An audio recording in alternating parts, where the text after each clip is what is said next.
Hello, I'm Anthony and this is Still Earth. Thanks for dropping by. Life is busy. I hear you say, well, that's an understatement, Northie. It is, life is busy. In fact, I took the Christmas lights down a couple of months ago and I'm thinking I should have left them up, just quietly between you and I. But I mean, I'll think about that again tomorrow.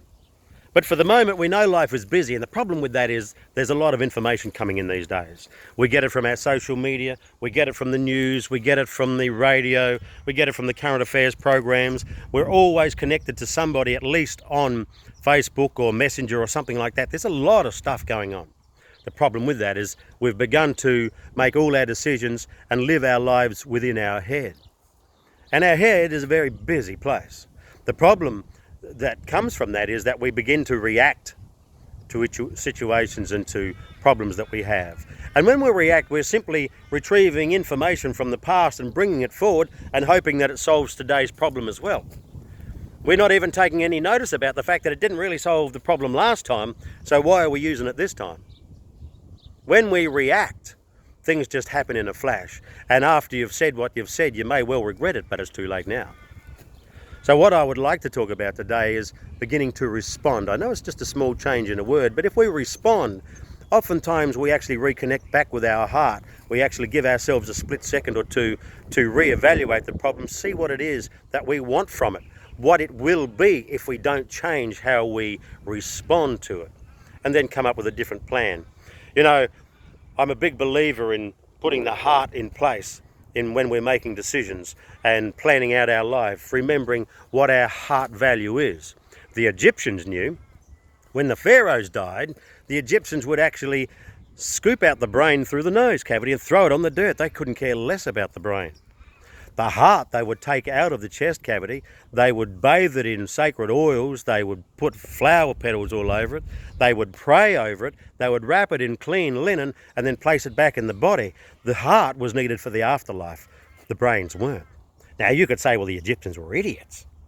I mean, it doesn't take a rocket scientist to understand that everything that matters seems to happen in the head.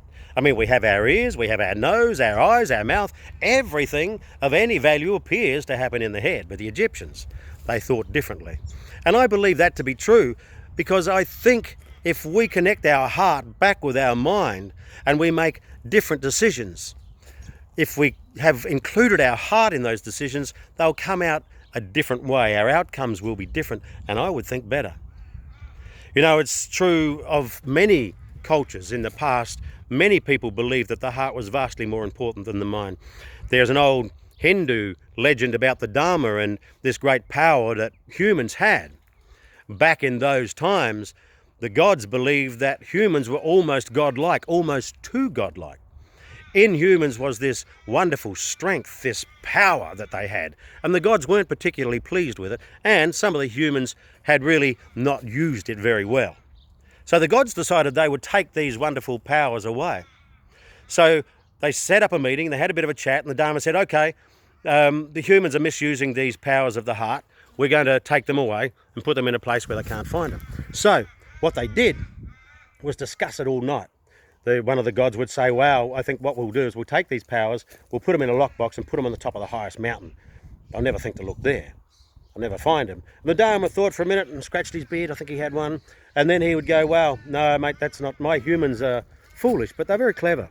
They'll find them there eventually, and then they'll retrieve their powers. I don't want that. So it can't be there. So the next god would put up his hands. I tell you what, well, let's put them in a box at the bottom of the deepest ocean. They'll never get them there.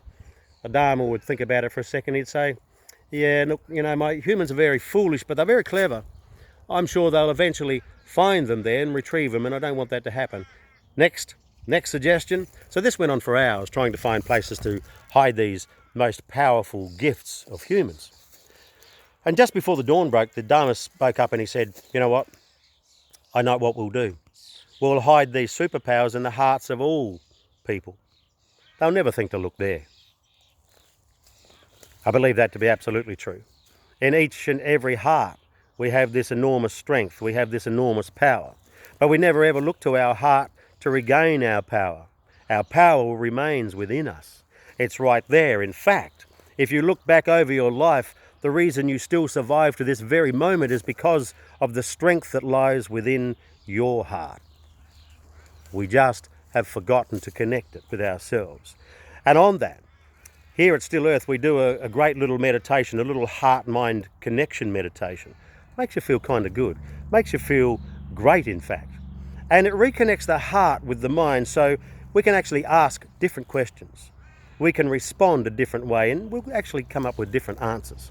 Now, if you want to do that, I'm not sure how I'll do it just yet, but if you want to leave me a comment below this video, just comment that you would be interested in doing this little heart-mind reconnection. I'll work out a way to get it to each and every one of us. So you're more than welcome to do that. But in the meantime, put your hands over your heart, reconnect, love yourself, and have a heartfelt day. Until we meet again, you have a good one. Take it easy on the turns.